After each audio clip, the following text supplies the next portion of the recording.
ఒక పక్క నాతో ఉంటున్నాడు, మళ్ళీ నా కూతురుతో ఉంటున్నాడు. మా ఆస్తి అంతా నమ్మి రాసి ఇచ్చేసాను ముందే అతనికి. కేరింగ్ తీసుకుంటున్నారు అనుకున్నాను కానీ నేను ఇలా చేస్తున్నాడని నేను ఎక్స్పెక్ట్ చేయలేదు. అమ్మతో శారీరక సంబంధం ఉందని తెలిసి కూడా కూతురు లవ్ చేసింది సార్ అతను. ఆవిడ మామూలుగానే పిలిచింది ఫస్ట్. మామూలుగానే అంటే మామూలుగా ఏం చేస్తున్నావు రాజేష్, ఇలా ఇంటి దగ్గరికి వస్తా. అప్పుడు నువ్వు సమాధానం ఏం చెప్పాలి? మేడం బాగున్నాను, ఏదో పని చేస్తున్నానని చెప్పాలి. అంతేగాని వాళ్ళ బెడ్రూమ్లోకి వెళ్ళి ఆమె బెడ్ మీద పడుకుంటావా? పెళ్లి చేసుకోబోతున్న విషయము దాచి ఎందుకు అలా చేశారు మీరు? దాచాల్సిన పని ఏమైంది? నమ్మకం లేదు, ఎందుకంటే తను పైశాచికంగా ఆలోచిస్తుంది. నీకు కావాల్సింది అక్రమ సంబంధం కావాలి. మీరంటేనే పడనట్లుగా మాట్లాడుతుంది. రాజేష్, నీకు ఒక సూటిగా ప్రశ్న. డబ్బు మిత్రుల్ని శత్రువులుగా మార్చగలదు. నా అనుకున్న వారిని క్షణాల్లో పరాయి వారిగా చేసేయగలదు. తన అనుకున్న వారు కష్టాల ఊబిలోంచి బయటపడేస్తారు అనుకుంటే వారే కష్టాల ఊబిలోకి నెట్టేస్తే ఏం చేయాలో పాలుపోని ఓ నిర్భాగ్యురాలి దీన వ్యధ ఈ కథ. సమస్యలతో వచ్చిన వారికి చక్కటి పరిష్కారాలు అందించడానికి ఈరోజు మనతో పాటు ఉన్నారు లాయర్ వెంకటేశ్వరి గారు. నమస్తే మేడం. అలాగే డాక్టర్ హరికుమార్ గారు, సైకాలజిస్ట్. నమస్తే సార్. ఈరోజు నాకు వచ్చిన సమస్యకి పరిష్కారం చెప్పండి అంటూ మన ముందుకు వచ్చారు జయమ్మ. నమస్తే. నమస్తే అండి. జయమ్మ గారు, అసలు ఏం జరిగింది? మీకు ఏం సొల్యూషన్ కావాలని ఇక్కడికి వచ్చారు? మా హస్బెండ్ చనిపోయారు యాక్సిడెంట్లో. తన జాబ్ వచ్చి నాకు ఇచ్చారు. సో తన జాబ్ని నేను 10 years నుంచి చేస్తున్నాను. నాకు 2 పిల్లలు ఉన్నారు. 2 అమ్మాయిలమ్మా? ఒక పాప, ఒక బాబు అండి. ఓకే. తను చనిపోయినప్పటి నుంచి నేనే జాబ్ చేసి వాళ్ళని ఇంట్లో అంతా చూసుకుంటున్నాను. తను చనిపోయాక వచ్చిన మనీతో నేను ఇల్లు కట్టుకున్నాను. తర్వాత మా అత్తమ్మ వాళ్ళు కూడా నాకు ల్యాండ్ ఇచ్చారు. సో నా పిల్లలకి నేను అన్ని చూసుకుంటున్నాను అనమాట. ఇప్పుడు ఏంటి సమస్య? సమస్య ఏంటంటే ఇప్పుడు నేను జాబ్ చేస్తున్నానండి. తను అంటే మా కొలీగ్ అనమాట. మా కొలీగ్తో నాకు కొంచెం ప్రాబ్లం అయింది. సో దాని ద్వారా ఇది ఇక్కడికి రావడం జరిగింది అనమాట. ఏం ప్రాబ్లం అమ్మా? ప్రాబ్లం అంటే సార్, ఇప్పుడు తను నాకు క్లోజ్ అయిపోయాడు. అంటే వర్క్ రీత్యా మేము ఇద్దరం క్లోజ్ అయ్యాము. ఇద్దరం కలిసి వర్క్ చేయడం వల్ల సో మేము అలాగా కాఫీకి వెళ్ళడం, అంటే ఇద్దరం కలిసి వర్క్ చేయడం, లంచ్కి వెళ్ళడము, ఇవన్నీ చేసేవాళ్ళం. తను నన్ను పిక్ చేసుకోవడం, డ్రాప్ చేయడం, ఇవన్నీ చేసేవాడు. సో నేను సింగిల్గా ఉండడం వల్ల తను నాకు ఇష్టం చూపించేవాడు, నేను చూపించేదాన్ని. సో అలాగే ఇద్దరం ఇష్టపడ్డాం. అతను అన్మ్యారీడా, మ్యారీడా? అతను అన్మ్యారీడ్ మేడం. ఇప్పుడు ఏమైంది మీ ఇద్దరి మధ్య? ఇప్పుడు ఏంటంటే తను ఇప్పుడు మా ఇంట్లో అప్పుడప్పుడు వస్తూ ఉండేవాడు. నాకు పాప ఉంది. పాపకు కూడా తెలుసు మా ఇద్దరు రిలేషన్, బట్ తను ఎప్పుడు ఓపెన్ అవ్వలేదు. మీరు ఓపెన్ అయి చెప్పలేదు? నేను ఎప్పుడు చెప్పలేదు, బట్ తను ఎప్పుడు ఓపెన్ అవ్వలేదు. సో తను మా పాప ఏంటంటే వాళ్ళ నానమ్మ హాలిడేస్కి ఊరేకి వెళ్ళేది. ఇప్పుడు హాలిడేస్కి వెళ్తూ ఉంటారు కదా నానమ్మ ఊరు, అలా వెళ్ళినప్పుడు తను మా ఇంటికి వచ్చేవాడు. మాకు అంటే ఫిజికల్గా ఉండేది ఇద్దరికి.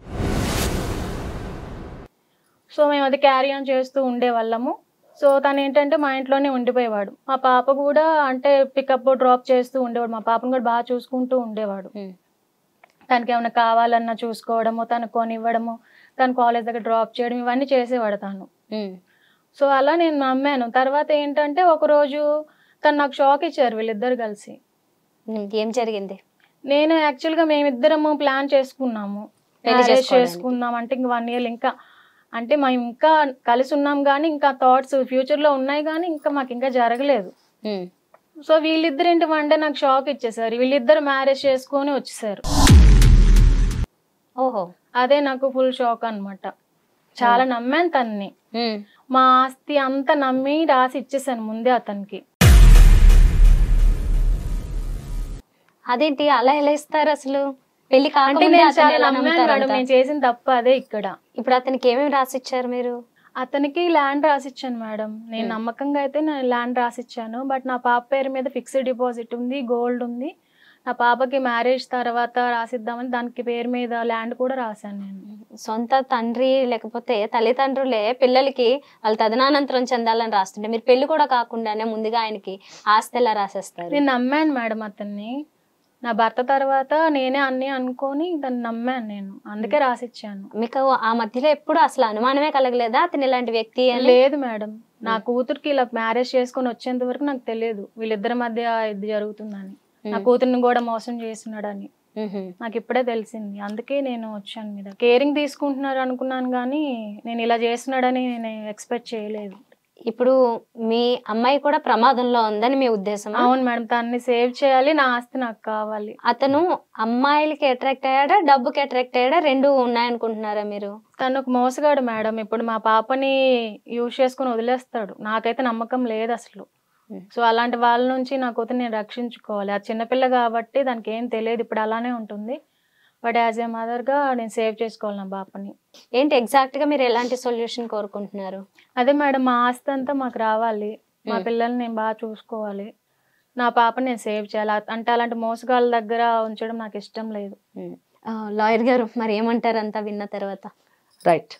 ఇక్కడ చందన 3 విషయాలు మనము ఈ కేసులోని ప్రగాఢంగా మనము మాట్లాడవలసినటువంటి అంశాలు. 3 వ్యక్తుల గురించి మాట్లాడాల్సి. ఈ 3 వ్యక్తుల యొక్క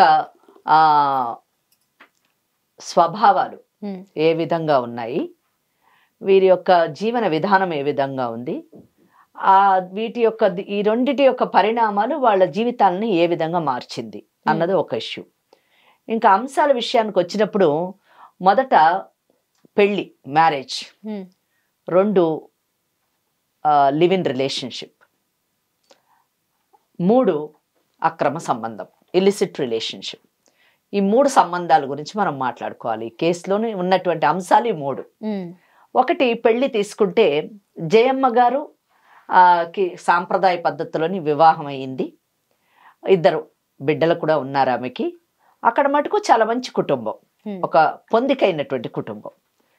జయమ్మ భర్తను కోల్పోయినటువంటి ఒక విధవరాలు, 2 బిడ్డల్ని పెంచుకోవాల్సినటువంటి ఒక మహిళ. ఒక పొందు గాని ఒక తోడు గాని కోరుకోవాలో తప్పు అని నేను అనను.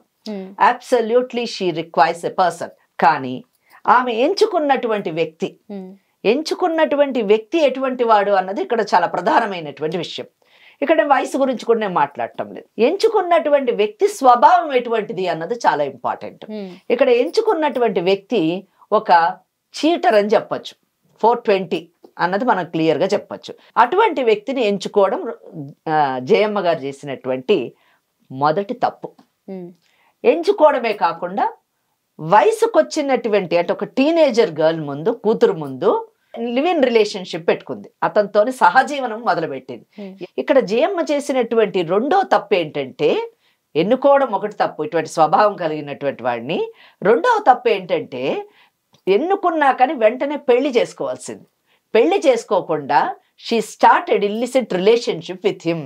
అక్రమ సంబంధాన్ని, ఆమె సహజీవనాన్ని ఆమె కొనసాగించింది. చూడండి, మ్యారేజ్ పోయి లివ్ ఇన్ రిలేషన్షిప్లోకి వచ్చింది ఈమె. అది తప్పు, సెకండ్ తప్పు. ఇంకా 3వది, ఆమెకున్నటువంటి ఆస్తుల్ని 2 బిడ్డలు ఉన్నారు, 2 బిడ్డలకి ఇవ్వాల్సినటువంటి ఆమె ఆస్తిని కూడా వాడికి ఇవ్వడము ఆమె చేసినటువంటి 3వ తప్పు. 4వ తప్పు, వయసులో ఉన్నటువంటి ఒక మగవాడితోని వయసులో ఉన్నటువంటి తన కూతుర్ని అన్నిటికీ ఈ అమ్మాయిని చూసుకోమని అప్పచెప్పడము ఆమె చేసినటువంటి 4వ తప్పు. తల్లితోని సంబంధం ఉన్నటువంటి వ్యక్తి కూతుర్ని పెళ్లి చేసుకున్నాడంటే ఆ బంధాన్ని భార్యాభర్తల బంధం అంటారా లేదా అక్రమ సంబంధం అంటారా అంటే ఖచ్చితంగా అక్రమ సంబంధమే అనాలి. ఎందుకంటే తల్లితో అతనికి ఉన్నటువంటి సంబంధాన్ని అతని తండ్రి స్థానంలో నిలబడుతుంది కానీ భర్త స్థానంలో నిలబెట్టేటటువంటి అవకాశం లేదు. అటువంటి వ్యక్తితోని శారీరక సంబంధంతో కూడినటువంటి వివాహం చేసుకోవడం అన్నది అక్రమ సంబంధమే కానీ దాని వివాహం అనేటటువంటి పరిస్థితి లేదు. అయితే చట్టపరంగా వాళ్ళిద్దరూ చేసుకున్నటువంటి దాన్ని వివాహం అని అనొచ్చుగాక, కానీ ధార్మికంగా సామాజికంగా చూస్తే అది అక్రమ సంబంధంగానే మనము పరిగణించాల్సినటువంటి విషయం. నిజం చెప్పండి, స్త్రీకి స్త్రీయే శత్రువు అని ఎప్పుడు పెద్దలు అంటూ ఉండేవారు. అవి ఇటువంటి కేసుల్లో నిజమేమో అని అనిపిస్తుంటది. ఆ అమ్మాయి ఎవరికి అన్యాయం చేసింది? ఇటు తల్లికి అన్యాయం చేసింది, తనకు తాను అన్యాయం చేసుకుంది. సో ఇటువంటి పరిస్థితుల్లోని తల్లికి అంటే జయమ్మకి అతనేంటో తెలుసు కాబట్టి అటువంటి వాడి దగ్గర నుంచి తన కూతుర్ని రక్షించాలి అని కోరుకోవడంలో తప్పు లేదు. అసలు అటువంటి బంధం కరెక్ట్ అయినటువంటి బంధం కాదు. ఇప్పుడు రేపేదో ఆస్తులన్నీ లాక్కొని కూతుర్ని రోడ్డు మీద వదిలేస్తాడు అనే భయం కంటే కూడా అసలు వాళ్ళకిద్దరికి ఉన్నటువంటి నీచమైనటువంటి సంబంధానికి ఒక ఎండ్ పెట్టాలి అనేటటువంటి ఆలోచన ఆమెకు రావడంలో తప్పులేదు, ఆ దిశలో ప్రయత్నించడంలో కూడా తప్పులేదు. ఇంకో రెండో అంశము, ఇంకా ఆస్తి తనకు తను ఇచ్చినటువంటి ఆస్తిని ఏ విధంగా తిరిగి తీసుకోవాలి అనేటటువంటి ఒక ప్రశ్న ఆమె వేసింది. నిజానికి ఆస్తిని ఏ విధంగా మీరు ఇచ్చారమ్మా అంటే ఆవిడ చెప్పలేకపోతున్నారు. అంటే మరి ల్యాండ్ని సేల్ డీడ్ రూపంలో అని ఇచ్చారా అంటే తను ఆయన కొనుక్కున్నట్టుగా చూపిస్తే మాత్రం చాలా కష్టం, లేదా గిఫ్ట్ డీడ్ ఇచ్చారా, గిఫ్ట్ ఇస్తే మాత్రం క్యాన్సిలేషన్ అడగొచ్చు. దాంట్లోనే ఏదన్నా కండిషన్ ఉంటే, అన్కండిషనల్ ఉంటే చేయలేం, కానీ ఏదైనా కండిషనల్ ఉండి అది తీరకపోతే తప్పకుండా చేసేటటువంటి అవకాశం ఉంది. ఇలాగా బోలు వీలునామాలాగా ఏమైనా రాశారా, వీలునామాలా రాస్తే తన తదనంతరం వస్తుంది కానీ ఇప్పుడు రాదు.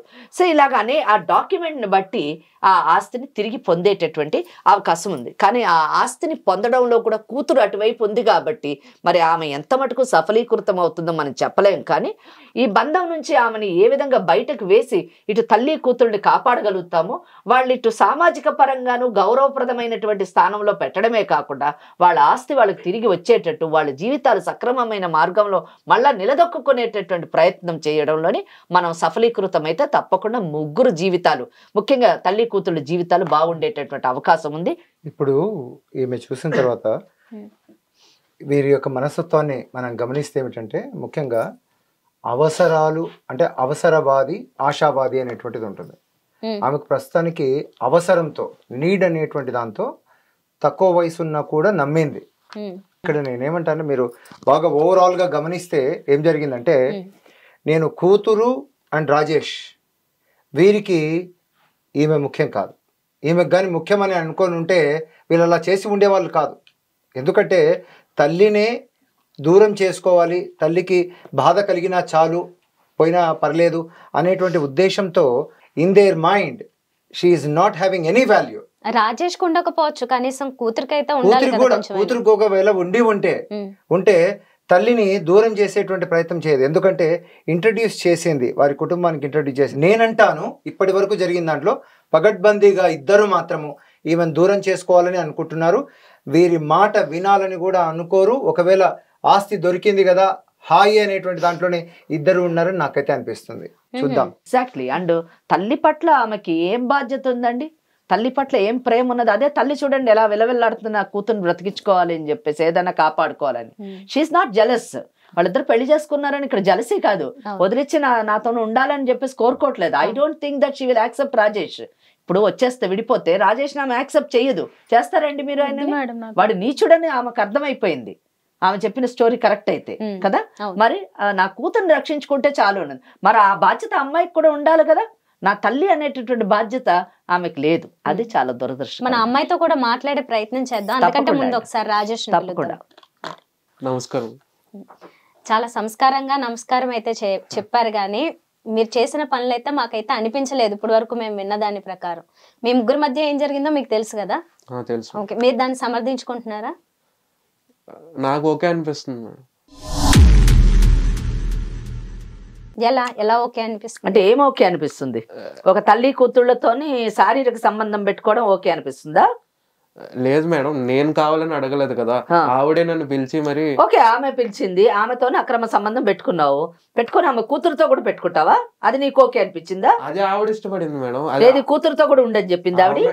ఈవిడ చెప్పలేదు మేడం, ఆ అమ్మాయి నన్ను ఇష్టపడింది. ఎవరు? ఇప్పుడు అమ్మాయి ఇష్టపడింది, ఇద్దరు నన్ను అంటే రేపు నీ కూతురు నేను ఇష్టపడుతుంది, కూతురుతో ఉంటావా? ఎలా ఉంటాం? ఏం మాట్లాడుతున్నావయ్యా? నీకు తప్ప అనిపించలేదు అంటున్నావు? చాలా ఆశ్చర్యంగా ఉంది నువ్వు మాట్లాడే మాటలో. వెళ్ళి రోడ్డు మీద నిలబడి మాట్లాడు, ఏం చెప్తారో. ఇప్పుడు తల్లితో ఉన్నప్పుడు అమ్మాయి మీ మీద తెలుసో తెలియకో ఏదన్నా ఉన్నా మీరు చెప్పాలి కదా, తిరిగి చెప్పాలి కదా. నేను ఫస్ట్ చెప్పడానికి ట్రై చేసినా కానీ అమ్మాయి వినిపించుకోలేదు మేడం. వినిపించుకోకపోతే పళ్ళు రాలగొట్టాలి, అంతేగాని నువ్వు ఎంతమంది ఆడవాళ్ళు వస్తే అంతమంది ఆడవాళ్ళతో ఉంటావా? అది ఇంకా సమర్థించుకుంటున్నావు. తలదించుకోవాల్సిన పని. నేను లైఫ్ కోరుకోలేదు మేడం, కానీ ఈవిడే నాతో లైఫ్ కోరుకో. ఓకే, ఏదైనా అయ్యింది కదా, నువ్వు కోరుకోలేదు, తర్వాత ఆమె కోరుకుంది, తర్వాత నువ్వు కూడా ఆమెతో కలిసే ఉన్నావు కదా. ఇప్పుడు కూడా మాట మారుస్తున్నాడు మేడం.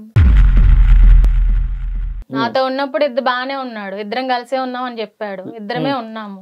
లేదు మేడం, ఇప్పుడు ఆమెనే నాకు స్టార్టింగ్ వాళ్ళ ఇంటికి నువ్వు ఎందుకు వెళ్ళావు? నేను ఇప్పుడు అడుగుతున్నా, వాళ్ళ ఇంటికి వెళ్ళావు ఎందుకు వెళ్ళావు? ఆమె నువ్వు కోరుకోలేదు కదా, వాళ్ళ ఇంటికి ఎందుకు వెళ్ళావు? ఫోన్ చేసి పిలిస్తేనే వెళ్ళాను. ఎందుకు పిలిచింది? మా వంట చేయమని పిలిచిందా? తెలియదు మేడం ఎందుకు ఎందుకు పిలిచింది? వంట చేయమని పిలిచిందా నిన్ను? దేనికి పిలిచింది? దేనికి పిలిచింది? ఇప్పుడు దేనికి పిలిచింది అని అడుగుతున్నా, వేరే మాట్లాడద్దు. దేనికి పిలిచింది అది ఆమెను కూడా అడగాల్సింది మేడం. ఆ తర్వాత ఆమెను అడుగుతాను, నువ్వు చెప్పు సమాధానం. నిన్ను అడుగుతున్నా, చెప్పు దేనికి పిలిచింది? ఆవిడ మామూలుగానే పిలిచింది ఫస్ట్. మామూలుగానే అంటే మామూలుగా ఏం చేస్తున్నావు రాజేష్, ఇలా ఇంటి దగ్గరికి వస్తావు. అప్పుడు నువ్వు సమాధానం ఏం చెప్పాలి? మేడం బాగున్నాను, ఏదో పని చేస్తున్నానని చెప్పాలి. అంతేగాని వాళ్ళ బెడ్రూమ్ లోకి వెళ్ళి ఆమె బెడ్ మీద పడుకుంటావా? అక్కడి వరకు వెళ్ళాలంటే ఆవిడ యాక్సెప్ట్ చేయాలి కదా. అదే కదండి, ఆమె యాక్సెప్ట్ చేస్తే నువ్వెందుకు యాక్సెప్ట్ అయ్యావని అడుగుతున్నా. నీ బుద్ధి ఏమైంది? పిలిచినప్పుడు మీకేమైంది? ఇప్పుడు చెప్తున్నారు కదా యాక్సెప్ట్ చేస్తే వచ్చేస్తారా? అక్కడి వరకు ఎవరు పిలవమన్నారు మిమ్మల్ని? నేనైనా మేడం నన్ను పిలవండి, నేను ఖాళీగా ఉన్నాను తిప్పమని నేను చెప్పానా? నేను చెప్పలేదు కదా. నాతో ఉండమని నేను చెప్పానా? మీకు ఇష్టమే కదా, మీరే చెప్పారు. ఇప్పుడు ఇక్కడికి వచ్చాక మీకు ఇష్టమే కదా నువ్వు ఉన్నావు, ఇప్పుడు మాట మార్చొద్దు. మొదట మ్యారేజ్ ప్రపోజల్ ఎవరు పెట్టారు? అంటే మీ ఇద్దరు చేసుకుందామన్న ప్రపోజల్ తనే ఇష్టం అని చెప్పాడు మేడం. నాకు నేను ఇష్టమని నా చుట్టూ తిరిగాడు, ఇప్పుడే మాట మారుస్తున్నాడు. తనంతట తనగానే మిమ్మల్ని పెళ్లి చేసుకుంటాను, కలిసి ఉందాము, ఫ్యూచర్ ఉంటుంది మనకి అని చెప్పాడు తను. లేదంటే నేను ఎందుకు ఇష్టపడతాను, నాకంటే చిన్నవాడిని. 100% నేను బిలీవ్ చేస్తున్నాను జయమ్మ వర్షన్ ని. ఎందుకంటే ఆయన ఓపెనింగ్ స్టేట్మెంట్ నాకేం తప్పు అనిపించలేదు అని అంటున్నాడు. తల్లి కూతుళ్లతోని అక్రమ సంబంధం పెట్టుకొని నాకిదేం పెద్ద తప్పు అనిపించట్లేదు అని అంటున్నాడు. ఇంకోటి వాళ్ళే ఇద్దరు ఆడవాళ్ళు ఆయన మీద పడ్డారని మాట్లాడుతున్నాడు. నిజంగా అమ్మాయికి ఏమైనా ఆత్మాభిమానం అంటే వచ్చి చెంప పగలగొట్టాలి. అంటే ఆడవాళ్ళు అంత చులకనగా ఉన్నారా ఆయనకి?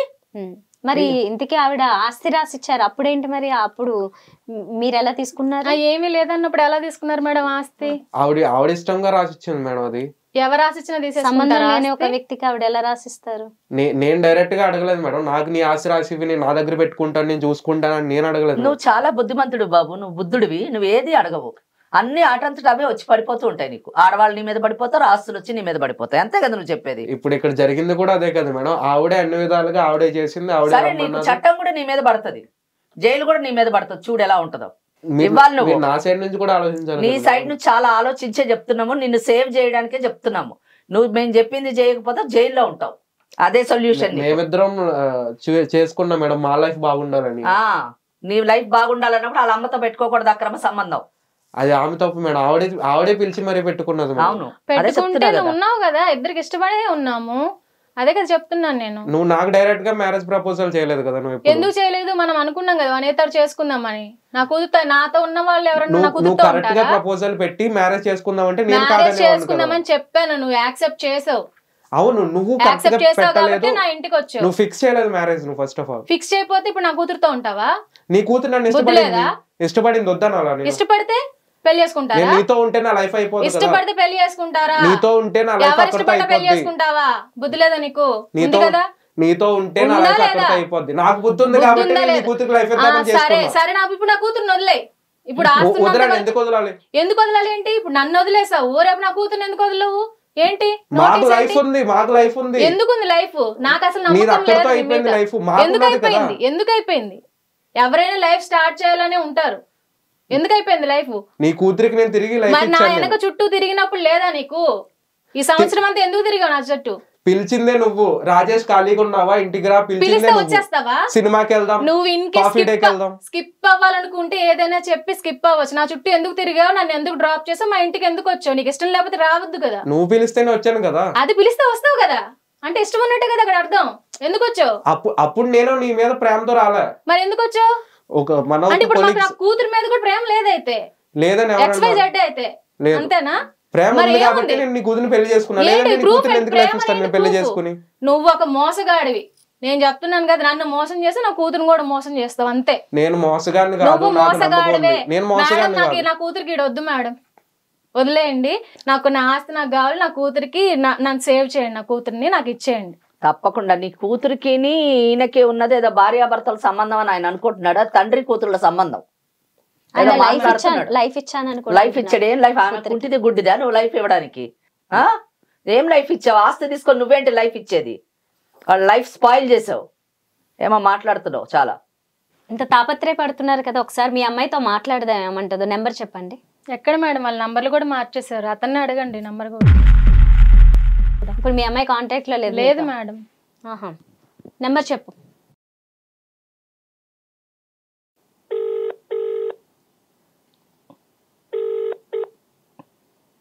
హలో హలో, మాట్లాడేది ఎవరండి?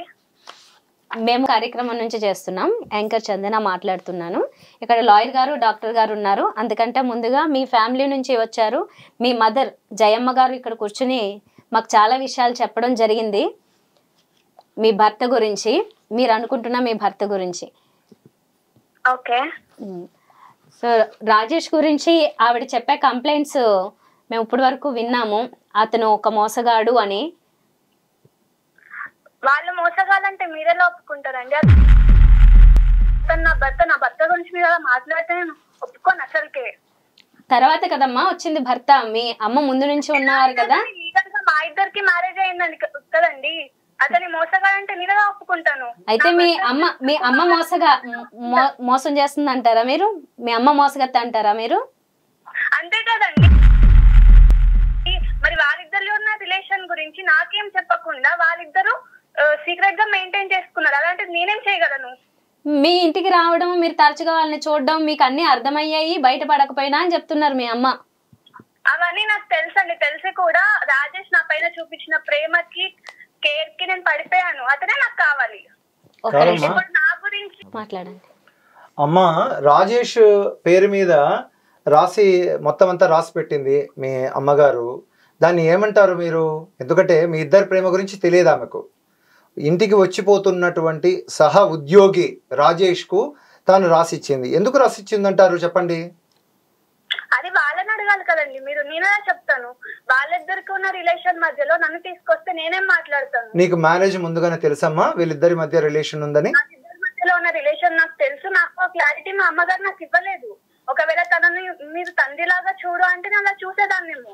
నాకు క్లారిటీ ఇవ్వకుండా, అతని గురించి ఏం క్లారిటీ ఇవ్వకుండా ఉంటే అతను నా పైన చూపించిన ప్రేమకి నేను కరిగిపోయాను. మాకేమనిపిస్తుంది అంటే మీరిద్దరు తల్లిని దూరం చేసుకుంటూ ఆమెను దూరం పెట్టి మీరిద్దరు మోసపూర్వకంగా ఆమె ఆస్తి రాయించుకుని మీరు హాయిగా ఉందామని అనుకుంటున్నారు అన్నట్టుగా అనిపిస్తుంది మాకు. దీన్ని ఏమంటావు తల్లి? అసలు నిజం చెప్పాలంటే తను నన్ను మోసం చేసినట్టు. మా నాన్నగారు చనిపోయారని చెప్పి తర్వాత ఎవరో క్లోజ్ అయ్యారని చెప్పి తనకి క్లోజ్ అయిపోయి ఫిజికల్ గా రిలేషన్షిప్ పెట్టుకున్నారు మా అమ్మ. మీ తల్లి ఆరోపిస్తున్నట్లుగా నీకు హ్యాండ్ ఇస్తాడు ఫ్యూచర్ లో అని అనుకుంటున్నావా? ఎందుకంటే తల్లి చెప్తుంది. నాకు అలాంటి దురుద్దేశమే లేదు అసలు. నా భర్త నేను బాగా చూసుకుంటే ఆ నమ్మకం అయితే నాకు ఫుల్ గా ఉంది. ఇంతకు ముందు మీ అమ్మగారు కూడా అదే నమ్మకం పెట్టుకున్నారు రాజేష్ మీద, కానీ ఏం జరిగింది మీరు చూసారా లేదా? కళ్ళ ముందే చూసారు. వాళ్ళిద్దరికి ఉన్న ఏజ్ గ్యాప్ లో మా అమ్మగారికి అతన్ని ప్రేమించాలనే ఆలోచన ఎలా వచ్చిందో కూడా నాకు అర్థం కావట్లేదు. అమ్మ, నువ్వు మెచ్యూర్డే కదా, అయితే ఇప్పుడు నువ్వు ఇమ్మెచ్యూర్డ్ గా చేసిన పని కాదు ఈ పెళ్లి కదా? ఇమ్మెచ్యూర్ గా అయితే అస్సలు చేయలేదు. నేను చిన్నప్పటి నుంచి ఎలాంటి భర్త అయితే నాకు కావాలనుకుంటున్నానో అలాంటి లక్షణాలన్నీ రాజేష్ లో నాకు కనిపించాయి. ఓహో. ఇప్పుడు ఒకవేళ తనని భర్తగా ఊహించుకుంటే ఒకవేళ మా అమ్మ అతనితో నన్ను బయటకు ఎందుకు పంపిస్తుంది? తండ్రిగా పంపించారు. ఆవిడ చెప్పింది తండ్రిగా చూసుకుంటున్నాడు అని పంపించారు. అది తను అనుకుంటే నేనేం చేయగలను? తను నాకు ఒక క్లారిటీ ఇవ్వాలి. నాకు ఒక క్లారిటీ అనేది ఏమీ లేకుండా ఇప్పుడు బయటకు పంపిస్తే నేనేమనుకోవాలి? ఒకవేళ తనకైనా స్ట్రాంగ్ గా వార్నింగ్ ఇవ్వాలి కదా రాజేష్ కైనా. మీ ఇద్దరి మధ్య ప్రేమ ఉన్న విషయము, పెళ్లి చేసుకోబోతున్న విషయము దాచి ఎందుకు అలా చేశారు మీరు? దాచాల్సిన పని ఏమైంది? నాకు నమ్మకం లేదు. ఎందుకంటే తను పైశాచికంగా ఆలోచిస్తుంది. ఇప్పుడు తనకి దక్కని రాజేష్ నాకు కూడా దక్కకూడదని చేస్తుందని నా భయంతో మేము బయట పెళ్లి చేసుకొని వచ్చాము. ఓకే, లాయర్ గారు మీరు ఏం మాట్లాడతారు? చాలా గట్టిగా మాట్లాడారు. నేను అమ్మాయి గట్టిగా మాట్లాడితే నేనేం భయపడేది లేదు. ఏంటమ్మా? నా భర్త నాకు కావాలి, నా ఆస్తి కూడా నాకు కావాలి. సర్లే, నీ భర్త అనే పదం ఉపయోగించకలే గాని, భర్త అనే పదం ఉపయోగిస్తే ఆ పదమే సిగ్గుపడాల్సిన విషయం. కానీ నువ్వు సరే, ఏం మ్యారేజ్ అయింది? సరే అయితే అయింది కానీ గట్టిగా మాట్లాడకు. ఏమి నువ్వు ఒకటి మాత్రం నిర్ణయం తీసుకో గట్టిగా. ఏమంటే నీ తల్లి గురించి చాలా మాట్లాడావు, నువ్వు క్లారిటీ లేదు అని చెప్పావు. నీ మాటలోనే 10 అబద్ధాలు దొరికాయి. నా వాళ్ళిద్దరికి ఉన్నటువంటి సంబంధం గురించి నీకు తెలుసు అని చెప్పావు బిగినింగ్లో. తర్వాత తల్లి నాకు క్లారిటీతో చెప్పలేదు అని చెప్పావు. ఏం చెప్పాలి నీకు క్లారిటీతో?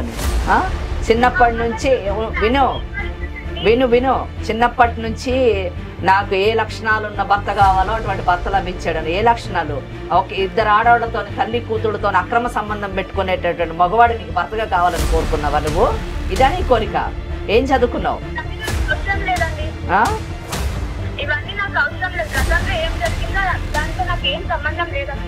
నీకేం అవసరం లేదు, నీకు సమాజం అవసరం లే, నీకును ఆ రాజేష్కి సమాజం అవసరం లే, ఒక తల్లి బిడ్డల అనుబంధం అవసరం లే. నీకు కావాల్సింది అక్రమ సంబంధం కావాలి. నీకు ఇష్టం వచ్చినట్టు ప్రవర్తిస్తావు.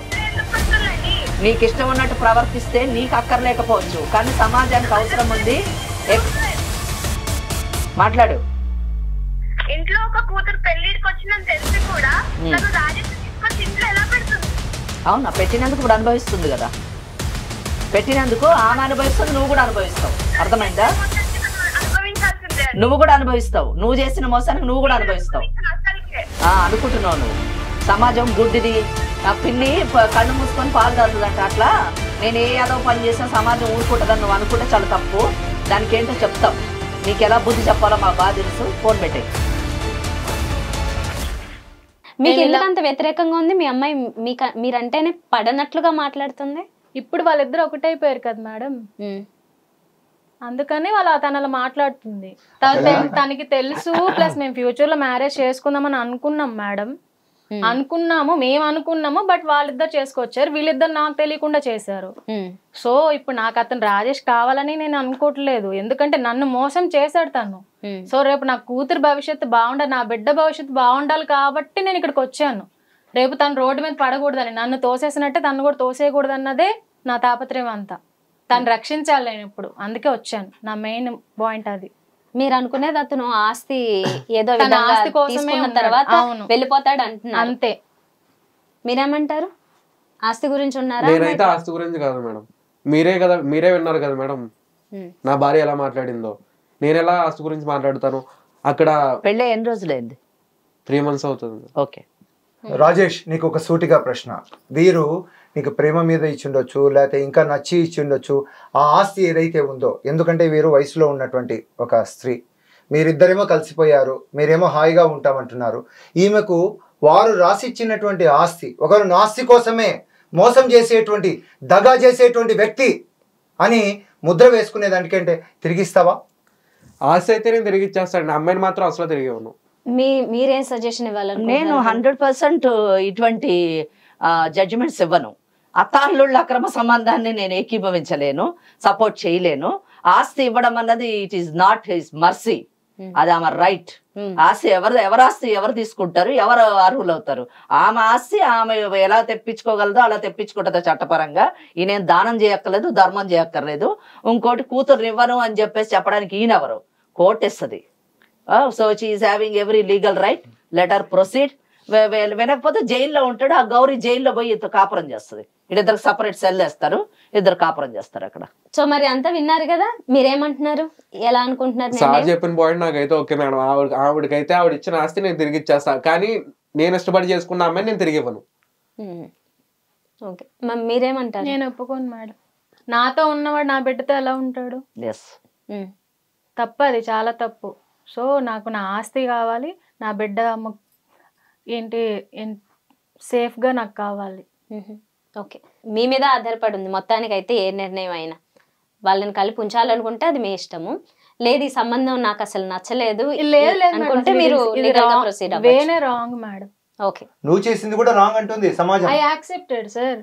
నేను చేసిన తప్పు కాబట్టే నేను మీ యాక్సెప్ట్ చేశాను, మీ దగ్గరికి వచ్చాను. నీ కూతురు కూడా చెప్తుంది నువ్వు రాంగ్ అని.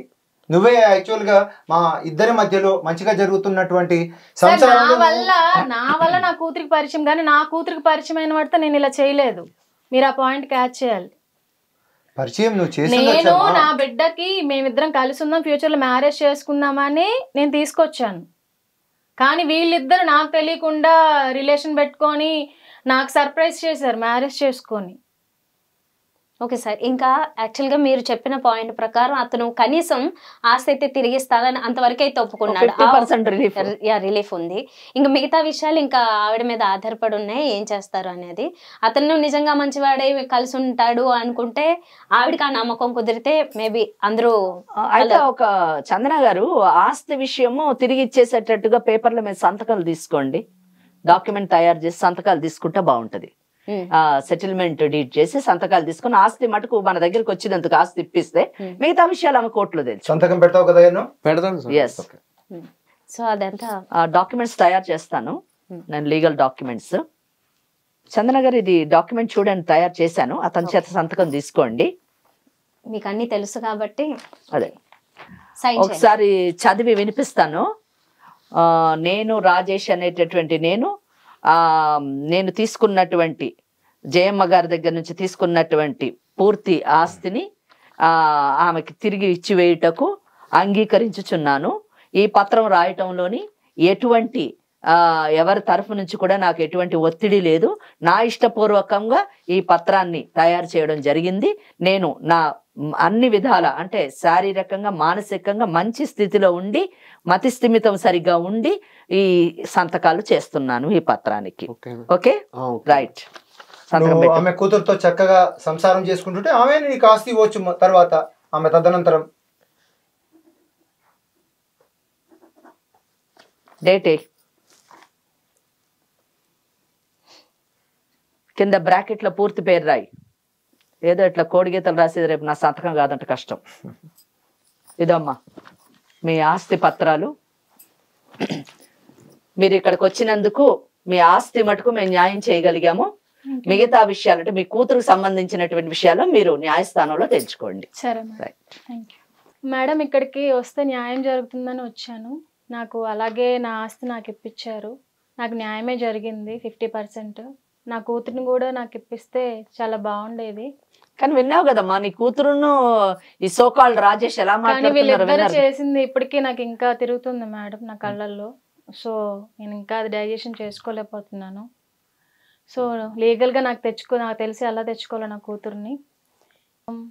ప్రోగ్రామ్ ద్వారా నాకు న్యాయం జరిగింది. Thank you madam, thank you so much. All the best అమ్మా. Thank you sir. లాయర్ గారు, ముందు ఈ సమస్య విన్నప్పుడు అసలు దీనికి ఒక పరిష్కారం ఉంటుందా, ఇదే విచిత్రమైన సమస్య అనిపించింది. నిజానికి చివరికి అయితే కొంచెం ఆవిడ అన్నట్లుగా కాస్త రిలీఫ్ అయితే అనిపిస్తోంది. మొత్తానికి మీ ఇద్దరు కలిసి అతనిలో ఒక మార్పు, ఆవిడలో కూడా కొంత మార్పు తీసుకొచ్చినందుకు మీకు ధన్యవాదాలు. థ్యాంక్ యూ డాక్టర్ గారు.